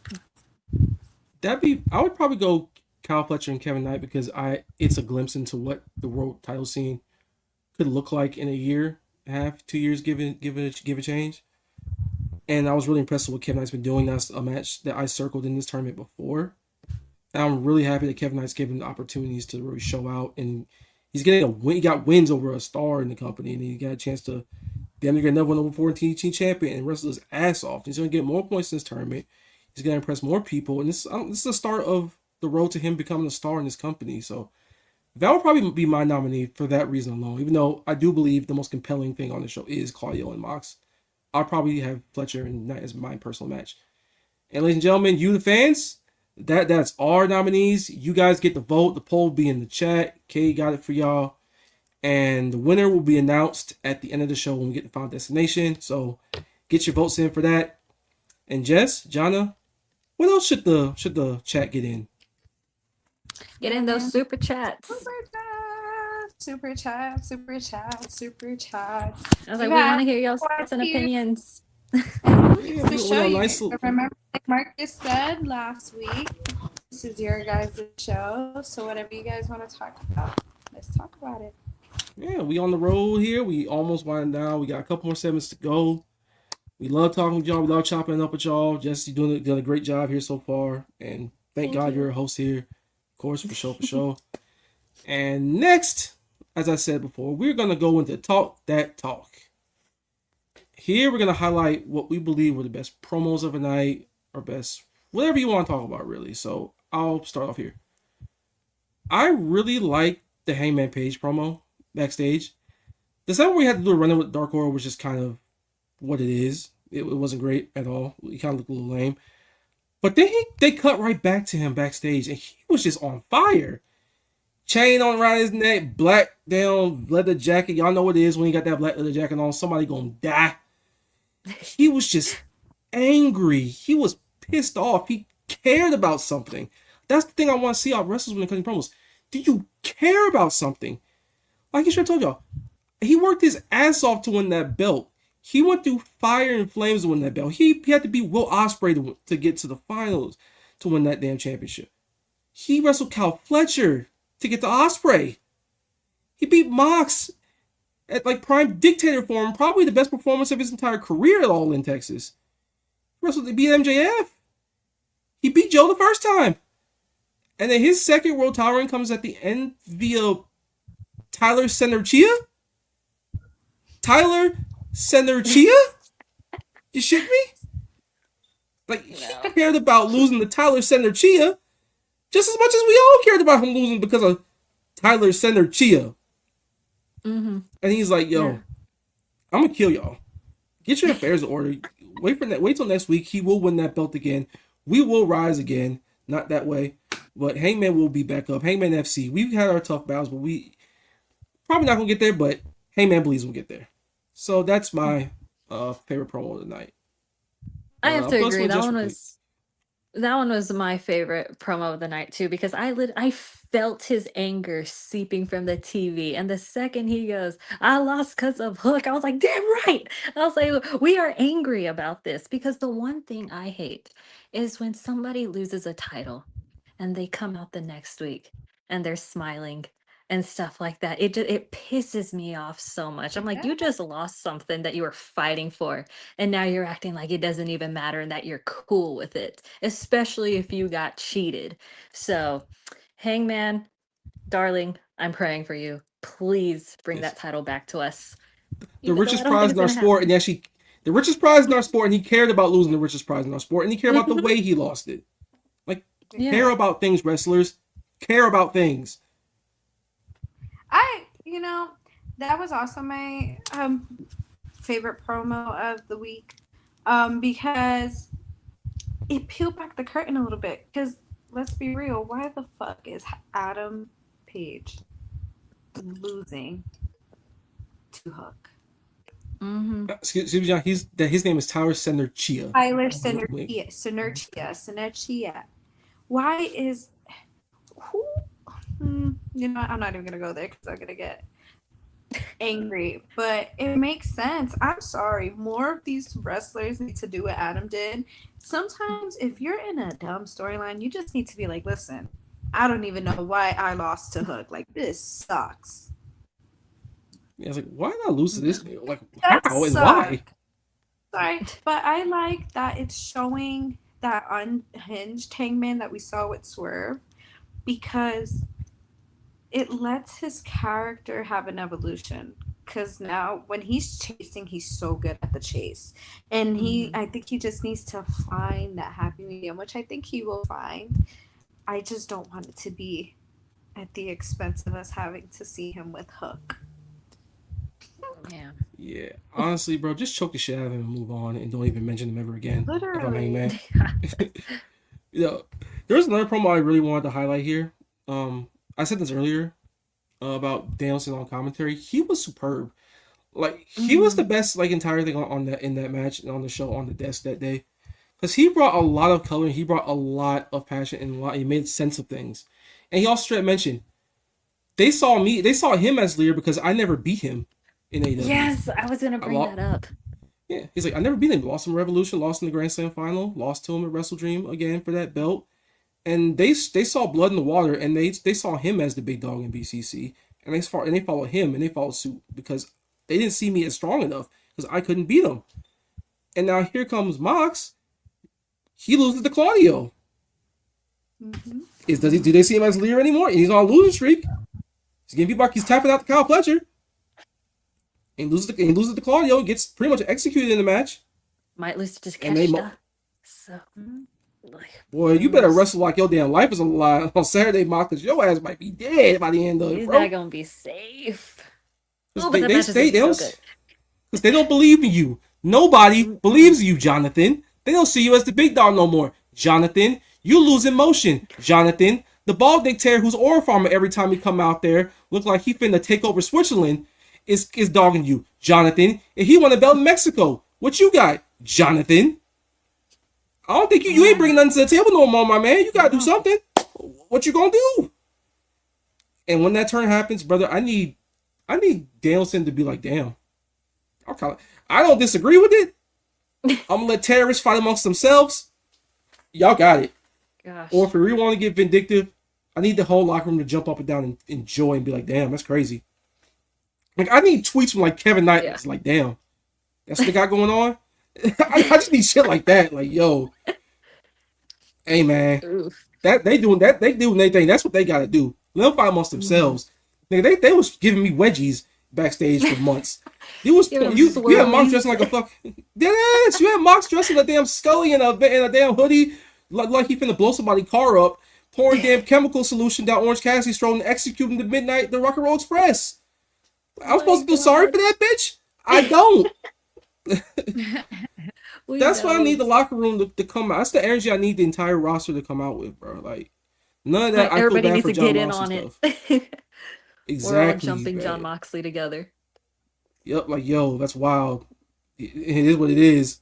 And then we're all gonna dress in black for his funeral. It's gonna be glorious. And we pouring up alky for that, and I will be drinking and drinking and drinking. That's all. See, one of these days you gotta do this show on a Friday so I could drink because I gotta be up at 5:30. So I can't. For real. We got you. We're gonna get you on that. Don't worry. Don't even trip. Another one. I think Jess mentioned this also. With the Continental Classic promos. The one with Mox and Claudio where they were just like, yo, we working out. We doing our thing. Everything is fine. When he wins, we all win. Mox trying to be all hunky-dory about shit in the back of their minds like, this nigga. Oh my god, when you said hunky-dory, I was going to quote a meme, but it was going to make me sound like I didn't know what hunky-dory meant. So I didn't say it. Hey. It's a lady from the one of them, they go, oh, and act like everything's all hunky dory. And then she goes, dead serious. She goes, who's hunky dory? And they're like, she goes, in the confessional, she goes, hunky dory. I don't know who hunky dory is. Hey. Oh my god. But no, like they were just all acting like everything good, and Mox just like trying to get the whole motivational speech, seemed like he did after he tapped the Kyle. After he was like, "They don't care, they don't want it, man. I'm here to fight another day." Like he's a fucking manga character and shit. Like, brother, you are not Goku. I'm trying to get stronger. I want to fight the best. I'm going to give him a senzu bean so I can fight him at his best. No, brother, they're going to kill you. They all looking at you like, man, we don't listen to this man no more. Like, we not doing that. Like that's just My something man's that on happen, borrowed time. bro. The sand is in the hourglass. So goes the days of our lives. That shit is expiring, and you don't even know it right now, brother. So that's the promos that we filmed. Oh, I did want to talk about Mercedes real quick. Her promo backstage was like short and simple, but you can tell the gears in her head are starting to turn when they asked her about losing the World Title match. She was just pissed and angry and just kind of delusional. Like, yo, I got all these belts still. I'm good. Everything sounds good. Everything's great. I'm gonna kick Red Velvet's ass. I'm gonna show up at Honor Club tomorrow, and just because blah blah blah. Everything's fine. I'm fine. No, miss, you're not fine. You're not fine. My sister is not fine. No. My sister holding on by a thread. But let me say, she does so good at playing this role where she's so cocky. She won't even acknowledge the fact that she has lost. She's just gonna go delulu, and she has no point but to realize that she has lost. I can't wait to, well, I can wait, but I can't wait to see the downfall. But I also can't wait to see after the downfall when she does come up, because you know when she comes back up, when she finally wins that big one, she'll act like she never lost anything. Yeah. Like she would completely disregard it and act like it never happened. But I love that you could see, because even in the matches now, you can see that she's growing more frustrated. Like when in the last PLE, when she was starting to like hyperventilate and like her eyes, she was Did I starting just to hear PLE? I mean, ooh, ooh, ooh. Oh. Paper Tomatoes, throw tomatoes. pay-per-view. In the last Much better. in the last pay-per-view, you can see during the match, she's like hyperventilating, her eyes are getting watery, she wants to cry, she's starting to crack. And I feel like it's gonna go one of two ways. Everybody's clacking me about PLE. It's gonna go one of two ways. They on your ass with the PLE shit. She's either gonna get cranked up a notch and can lie, cheat, steal her way to victory, or she's gonna let it get to her. Hey, John, you got some defense. You can say whatever the fuck she wants. Thank you, Michael. Hey, man, she don't got internet, y'all. It's a long day. People got work and stuff. It happens. I work 7 to 4. It bees like that, y'all. So let's talk that talk. Get y'all votes in for the Real Music winner of the week. I don't have to work and I don't say PLE no more. Yeah, we delivered. Again, y'all, get y'all super chats in and everything like that. We almost home. We got some housekeeping at the end of Final Destination. Get y'all votes in the chat on the Real Music winner, man. What we'll say at the end of the show. Make sure y'all keep doing that. Like this video up. All that good stuff. Appreciate y'all on the road with us. So here are our nominees for Wrestler of the Week. My Wrestler of the Week will be Jon Moxley. Jonathan, the man who knows he's on his last legs. He is Snoop before she got shot by Mike. She is Stringer Bell realizing that his time is up. Like he's fighting like he's trying to survive. He is getting executed by his own damn group. Claudio is basically dropping his nuts on him and saying, "I'm the big dog of this group, man." And he's wrestling like he in this story like he is on his last legs. He looks uncertain. He's getting by the skin of his teeth against Dorada.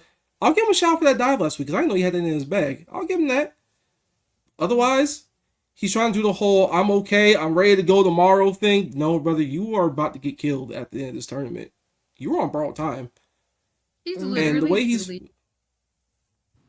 No, for real, like in the way he's physically telling the story, it's so good. Like it's really good. I'm locked in. I don't feel my sorry for vote you when is you die, but I'm locked in. literally. My vote is for Joe Nathan as well. Yeah. He got my Joe vote. Nathan? He did his Joe Nathan. Joe Nathan. It took me a That's second. crazy. I was like, wait, hold on. Joe I was Nathan. like, what roster is he on? He's his like emotional part aspect of his character has gotten so good. So he has my vote as well for wrestler of the week. Yep, Mr. Moxley also has my vote as well. Every time he speaks, it's compelling. And he's just trying to still play that tough guy, but he knows he's no longer that guy anymore. So, yeah, that's my wrestler of the week. So you're not cut like that, my boy. That's not you. Mm-mm. It's not you. Nah. Well, ladies and gentlemen, here's your last call. Jana, Jess, we were doing real good work here. I love this show. What should the people be doing right now while we're on the Final Destination? Super chat, like this video, comment this video, subscribe. Look at our Patreon to get access to the self-made Discord. Y'all can talk with the guys. You can talk with me sometimes if I'm up in there. Y'all, I do work. And I got it. You could watch movies with them. You could watch different streams. We're watching Jersey Shore in there. That was a whole lot of fun.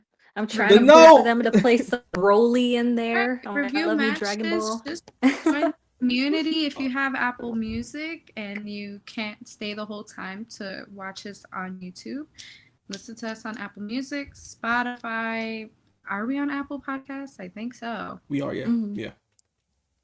You have a lot of forms to get us on. Follow our socials, but most importantly, get those super chats in. The show's almost done. And if you want to talk to us directly, now is your chance. Oh, and by the way, you mentioned the whole self-made Discord. What's the get-in price to get in on that Patreon? What was the get-in price, John? No, I always fuck this up. It's like $5. Right? Hold on. It's coming in. $5, y'all. $4.99. $5. That's half of 10. $5 measly dollars. And if you got $10, $20, we can recommend matches. $20 get you a microphone. And if you bought big balling like that and you want to really drop your nuts, go and drop $100 and join the Paragon tier. Shout out the king of the Paragons, Chris O'Brien himself. You can watch a full pay-per-view, full TV shows, an entire pack of matches that you recommend. You send your money in, you give us the matches, and we will watch them. Shout out Chris O'Brien, the king of the Paragons. Get up with him if you want to join that tier. 100. But all y'all need is $5 just to enter the Patreon. Not the Atari's Patreon. Halliburton. And then you get into Discord. And you could talk with self-made peeps directly. You just need $5. There's 5 different ways to stream us. $5. Hey man, Atari's Halliburton can drop $5 and join the Paragon. You can too, baby.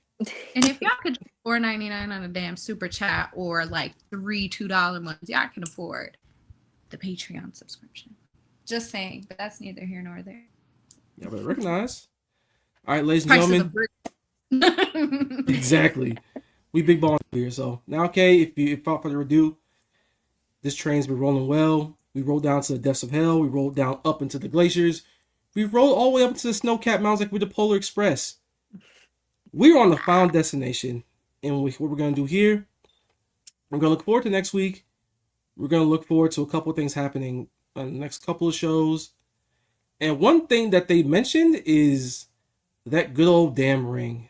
The Dynamite Diamond Ring. In 2 weeks, we'll have the Dynamite Diamond Ring Battle Royal. The last remaining. And that's going to be in 2 weeks in, I believe, Cardiff. Yeah, in Cardiff. The winner's coming in that show. And in 2 weeks, and Dynamite 34th Street in Hammerstein. The 2 people left standing in that will wrestle for the Dynamite Diamond Ring. And the winner doesn't just get the ring. They get the AEW World Championship match at Maximum Carnage in January. January 12th, I believe. So, lots to look forward to there. Jess, you look a little, gears turning in your head a little bit about it. What you thinking? I know MJF is lurking in there. And right now I'm still sour on him sometimes. So I don't know how to feel about the whole Dynamite diamond ring thing. Cause I don't know. I'm nervous about it, but I'm open minded still. I think I'm he acting always like wins a damn match. that Go ahead, Jess. goes Go ahead, John. well. Yeah. Oh, I just said I'm acting like I don't care about it, so it goes well. I think it's Battle Royale's always weird. Plus, it's like the last two people standing, and then you have the match after that. It's MJF wins it all the time, so there's never really a lot of suspense with it. But the World Yeah. Championship part of it is an actual real prize because who gives a damn? But the ring is just an avatar in something for MJF to have to cheat matches. But him losing it and then someone getting a match off the back of it is an interesting twist on it. Do I think he actually wins that the ring back? I'm not sure he does because he has the contract in his back pocket, so he can do that. I feel like anytime they're he just wants. gonna stack them on each other, honestly. Probably. So in the I world, feel I can like see that's a what they're gonna world do. where I can see a world where he loses to a babyface and loses to somebody, and they get that match in January at Maximum Carnage, and he just cashes in anyway. I don't think they're gonna have him lose when he comes back. I don't. Yeah, but then again, you have the contract. I don't think they want to keep the contract on for very long, so I think he just uses the contract and wins the belt. Honestly, They make stupid decisions sometimes, so I'm not that hopeful for this one. yeah, But I'll we'll just see. have him lose it. I'll just have him lose the Yeah. match, and then he just wins the belt, and then challenges I whoever would won the too. damn match to get it back. That makes the most sense. And it's kind of a convoluted way to get to him winning the belt again, but that's probably the best way, I guess. So, well, whatever. Yeah. And we have the rest of the Continental Classic coming up. We got a TNT Championship match in Atlanta. I mean, in Cardiff. Excuse me, in Cardiff. Mark Briscoe versus Daniel Garcia. Mark, whoop his ass, please, and call it a day. Final first defense, whatever. I mean, get after it, do your thing. And we got Orange Cassidy versus Roger Strong this weekend. We got Mas Takeshita, Dorada, and Claudio. Next week we got the tag tournament final and AEW World Championship match. And we're in Atlanta. So winter's coming. It's gonna be a good show. Atlanta's always a good crowd. They had the Ricochet versus Swerve match last time they were there. Pretty sure Swerve's on the card next week with the tag with Hangman against two people with ops. Hopefully that should be fun. And again, Diamond Ring stuff, not really my thing. But I'm happy to have the title match stuff to it to make it not as obvious that Max is gonna win it again. But they did tell you Max is pretty much coming back because no shit. Yeah. So we'll look forward to that. We'll see how that happens. Got a couple more super chats here. Gonna be NJPN, $2. What if I say I don't care for Swerve and Heyman teaming up? Honestly, bro, the way they actually execute it, I don't really care that much either. But it looks cool. Yeah. Right. It's there. It's Yeah. there. It happens. Okay, as long as it's a one-off. Tyler Center Chia being the centerpiece of this is insane. So there's also that. I'm not calling him Hook ever again until he becomes a good wrestler, which is not going to happen. He will be Tyler Center Chia to me. Yes, I'm saying his name wrong. Deal with it. Make me say it right. And we also got. You All want to take this one, right. Jess? Sure, I intend to die tonight. $5 crazy. says women will be like, hear me out, and it's the most attractive and fit man, but bald jokes. But this has been a fun show. Thanks, y'all. Oh, See, and Appreciate you. they donated $5, and that's all you need to enter the Patreon. Shout out. And Kay, do we have the poll for who won Real Music this week? Do we have the poll? Oh, yes, we do. All right. Drum roll.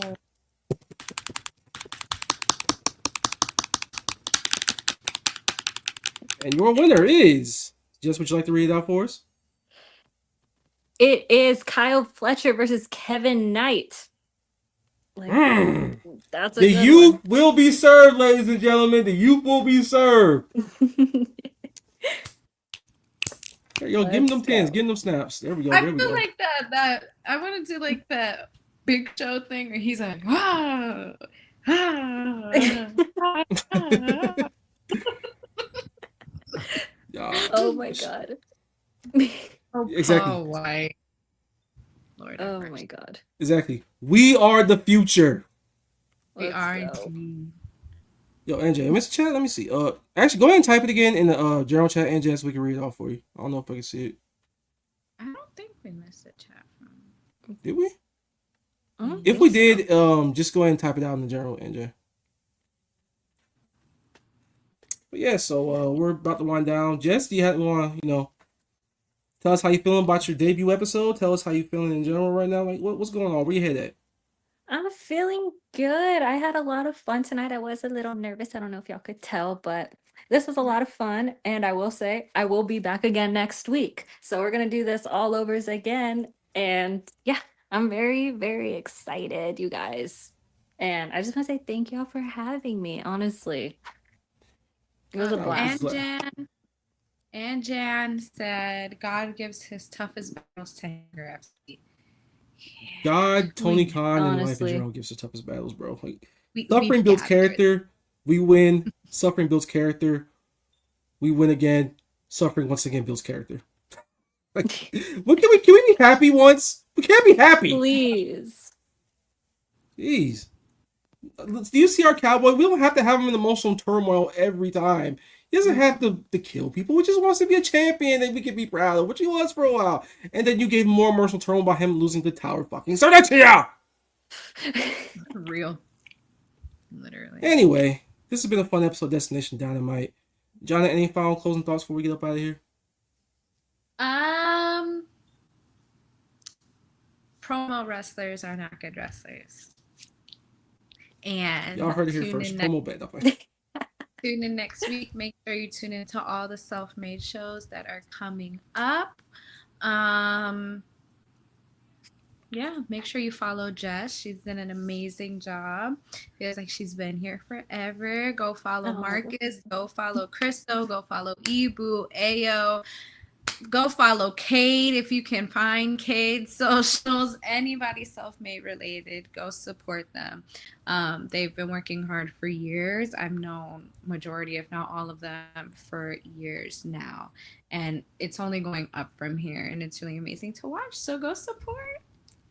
Remember, all you need is $5. You just need $5. Just need $5. Cinco. Again, great show, Jess, Jana. Love having y'all on here. Chat, love y'all again. Get y'all tickets for next week. We're gonna go through the C2 once again. Winter is coming. We got it in Atlanta. We're going to Cardiff. We're going to Manchester. All that, man. We're going around the world with this. So y'all know what it is. Jana, would you like to sign us off with the official motto of this channel? Self-made shit. Self-made forever. All you need is $5. And you can find us. You find us wherever. Apple Music, Spotify, iHeart, Podcast. That's crazy. Bro, that's foul. That's wild. Oh my god. I thought my feet Yo. cut. You gotta do it like that, man. That is wild. Anyway, Oh my god. we will talk to the executives about this. This is injustice. I will be going to bat. You'll be hearing from the self-made union. Yeah, have a good night. All right, we'll deal with this later.